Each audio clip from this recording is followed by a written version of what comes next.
बिस्मिल्लाहिर्रहमानिर्रहीम। अस्सलाम वालेकुम। आज मैंने व्लॉग बनाया है चपातियों का कि तवी पे चपाती किस तरह बनती है। आटा तो गूंदा ही हुआ है ना, तो एट ए टाइम हम तवे पे किस तरह बनाते हैं वैसे व्लॉग है, तो मैंने कहा मैं आपसे शेयर कर लूँ।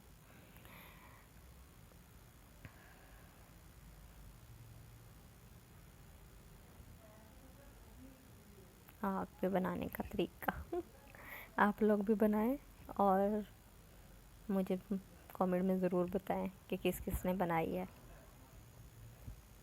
और लाइक और कमेंट ज़रूर कीजिएगा and subscribe my YouTube channel. ये देखो बिल्कुल गुलाई में। आप लोग आटे में अगर थोड़ा सा घी ऐड कर लेंगे तो इससे चपातियाँ बड़े नरम बनेंगी। तो जब हमने आटा गूंदा था तो उसमें हमने थोड़ा सा ऑयल ऐड कर दिया था, जिससे हमारी रोटियाँ जो हैं बहुत नरम बनी हैं। ये देखें, और तवी पे वैसे भी बहुत अच्छी रोटियाँ बनती हैं।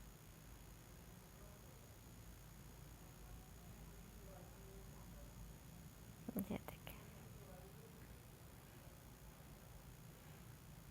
जब गैस ज़्यादा होती हैं तो तवे पे ही रोटियाँ बनानी ज़्यादा बेहतर होती हैं। एट ए टाइम हम 4 रोटियाँ बना सकते हैं, तवे पे 5 भी बना सकते हैं, इजीली बन जाती हैं।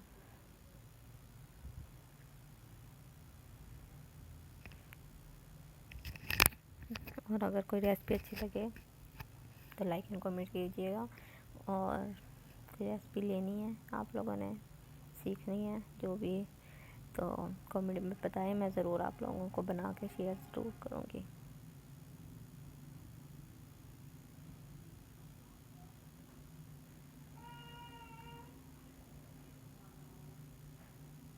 ये हमने छत पे थोड़ा सा छोटा सा चूल्हा बनाया है और तवी रखी हुई है, ताकि कोई ज़्यादा गेस्ट आए तो हम रोटियां बना लें तवी पे।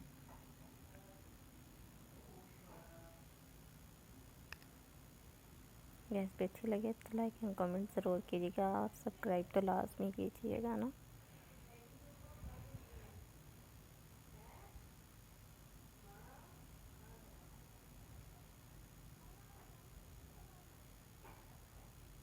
ये देखें, नरम एंड मुलायम।